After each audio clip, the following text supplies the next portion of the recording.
Thank you for that warm introduction. I was hoping that you might refer to me the way Eve referred to Angelique, as a global agent for love.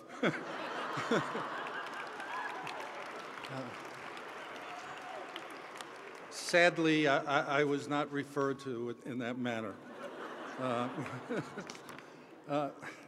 Anyway, it's really my distinct pleasure to be here tonight among all of the honorees, and in particular to present to Dr. Nancy Cantor with the Making a Difference for Women Award. In fact, making a difference is really what Nancy is all about.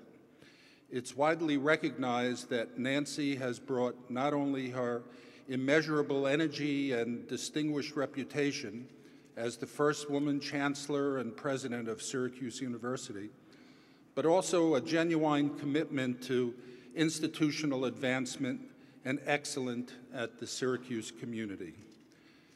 Nancy is one of the few leaders I've encountered over the years who always manages to see the big picture and yet still be in touch with, quote, the little people.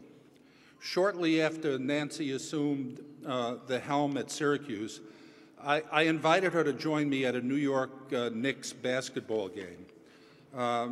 Before the game, we had dinner at the Garden's private dining room, a perk that's extended to me for being a long-time, long-suffering season ticket holder.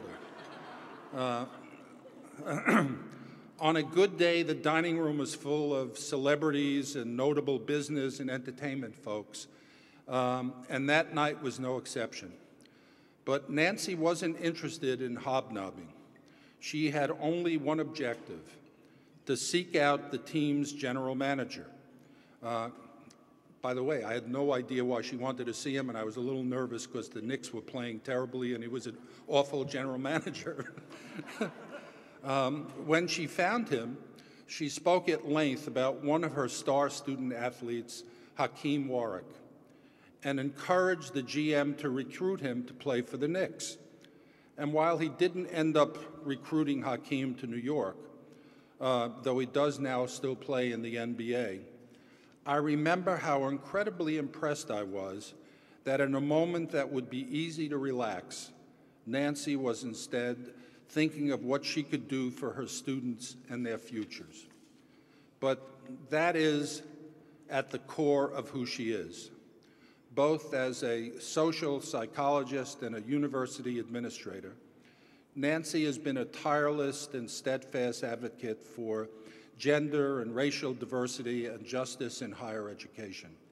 At Syracuse University, she has worked to create a learning environment that collaborates with partners from all sectors to better serve the needs of society and better prepare the students for the world they will encounter upon graduation.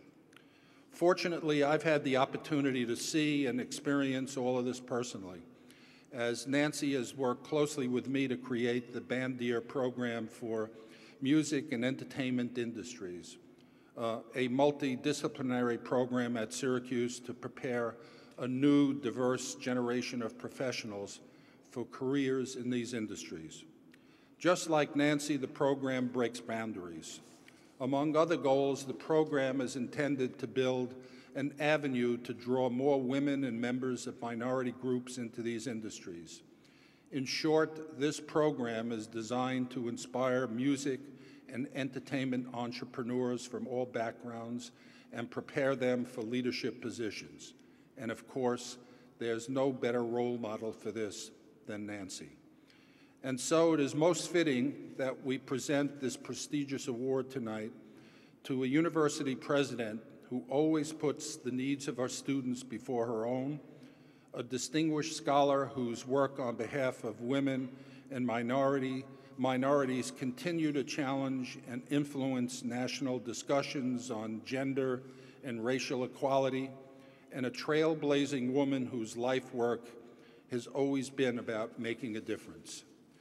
Please join me in welcoming a great friend of mine, a terrific mother and wife, a leading source of light in American higher education, and an inspiring champion of opportunity for women, Dr. Nancy Cantor.